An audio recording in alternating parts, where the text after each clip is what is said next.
Good evening. ये रहना बाकर Husaini Rahul colony में रहने वाली है।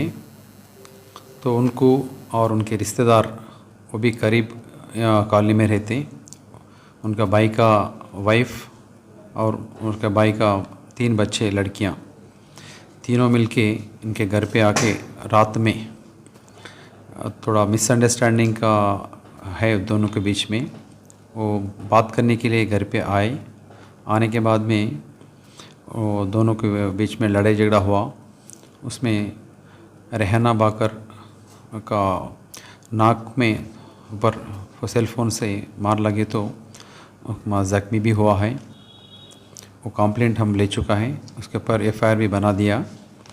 और रहना बाकर हुसैन का रिलेटिव्स को पूछताछ भी कर रहे हैं।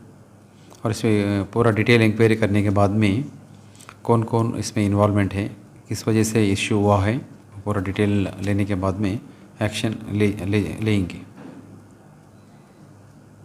Okay sir, thank you. थोड़ा रिगार्डिंग ब्लेमिंग ईच अदर, दोनों के खिलाफ एक ब्लेमिंग कर रहे हैं ये शादी के बारे में और दूसरे इश्यूज़ के बारे में। ये ब्लेमिंग की वजह से ये इंसिडेंट हुआ है ये भी। और ये इसके साथ और दूसरा कुछ है तो वो भी फर्दर इंक्वायरी में मालूम करने का है। एरिया कौन सा है सर? ये इन्हों रहने वाले राहुल कॉलोनी में रहते। रहना बैकर भी उन्हें अकेले सिंगल रहते। उनका सिस्टर के घर में रह रहे 15-20 साल से। उसका कंप्लेंट का भाई भी इंतकाल हो चुका है। उनका बावज और उनके बेटियां वो लोग करीब कॉलोनी में रहते। ये एक के पर एक गलत इल्ज़ाम लगा लेके रूमर स्प्रेडिंग हो रहा, बल्कि एक सॉर्ट आउट करके फाइनलाइज करने को रात में बात करने गए थे। वहाँ पर हीटेड आर्गुमेंट हुआ है।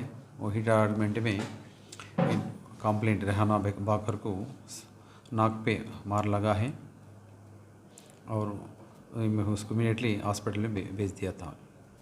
Okay sir, thank you. मेरा खदीर राहुल कॉलोनी फ़ेज़ 2 से बात कर रही हूँ। मैं गोलकुंडा पीएस परसों कंप्लेन करने गई थी। गोलकुंडा पीएस वाले हमारे साथ बहुत कोऑपरेट करे। मैं गोलकुंडा सर्कल साहब का बहुत शुक्रगुजार हूँ कि उन्होंने हमारे साथ कोऑपरेट करे। मैं बस इतना चाह रही हूँ कि उन्होंने हमारे को इंसाफ दिलाए। मैं केसीआर साहब से ये केसीआर साहब, असदुद्दीन अवैसी साहब, अकबरुद्दीन अवैसी साहब, कौसर मोइनुद्दीन साहब से, इन सब से मैं ये गुजारिश कर रही हूँ कि हमारे को इंसाफ चाहिए, हमारे को प्रोटेक्शन चाहिए। ये मेरी खाला है, ये मेरी वालदा साहब है। परसों रात में 3 बजे से 2 बजे तक मेरी खाला पे अटैक हुआ। इनकी नाक की हड्डी फूट गई, नस फूट गई और जो है सो इनकी आँख में से आँख को कम दिख रहा है। इनका जो है सो ऊपर का पूरा खराबा हो गया। इनका जो है सो बात नहीं कर सक रहे, सांस नहीं ले सक रहे। महसूस मेरी मम्मी को मारे, मेरे मम्मी को आप देखिए कि ढकल दिए। यह वजह सिर्फ ये है, शाली बंडे से मामी आए थे मेरे, शाली बंडा में रहते उनका नाम रेहाना एजाज है। उन्होंने उनके 3 बेटियों के साथ आए थे। तो वजह यह है कि उनकी तीसरी बेटी मेरे नेबर के साथ उनका अफेयर था 5 साल से। उनकी शादी लॉकडाउन में हुई और जो है सो अब वो जो है सो क्या क्रैशेस आए क्या है वो हमको नहीं मालूम है।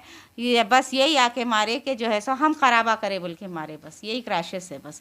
और कुछ पर्सनल इश्यूज़ नहीं है, कुछ फाइनेंशियल इश्यूज़ नहीं है, कुछ नहीं है। सिर्फ मैं इतना चाह रही हूँ गवर्नमेंट से कि हमारे को जो है सो इंसाफ चाहिए, हमको प्रोटेक्शन चाहिए, हमारी मदद करो। हमारा कोई कसूर नहीं है। घर बैठे 3 बजे रात को आके हमको सडनली हमला करे। ये अटेम्प्ट टू मर्डर केस था हमारे ऊपर। ये इस गाड़ी में वो लोग परसों आए थे, वो गाड़ी को नंबर भी नहीं था। वो लोग पूरी प्लानिंग के साथ हमारे को अटैक करने के वास्ते आए थे। बस मैं यही गुजारिश करूँ कि हमारे साथ इंसाफ करिए, उनको सज़ा दीजिए। हमारा आगे पीछे कोई नहीं है, हमको प्रोटेक्ट करिए बस। अब आप मेरी खाला से बात करिए। बाकर हुसैन बोल रही हूँ। मैं टोली चौकी राहुल कॉलोनी फ़ेज़ 2 में रहती हूँ। और जो है सो हमारे आपस के कोई झगड़े नहीं हैं, कुछ नहीं है। जो है सो ये हमारी भाभी के बेटियाँ आके हमारे पे ना के जान से मारने की कोशिश करे। हम देखिए आपकी तकलीफ कैसी है मैडम? नहीं ज़्यादा है, देखिए मेरे को आँख से भी बिल्कुल कमज़ोरी से दिख रहा।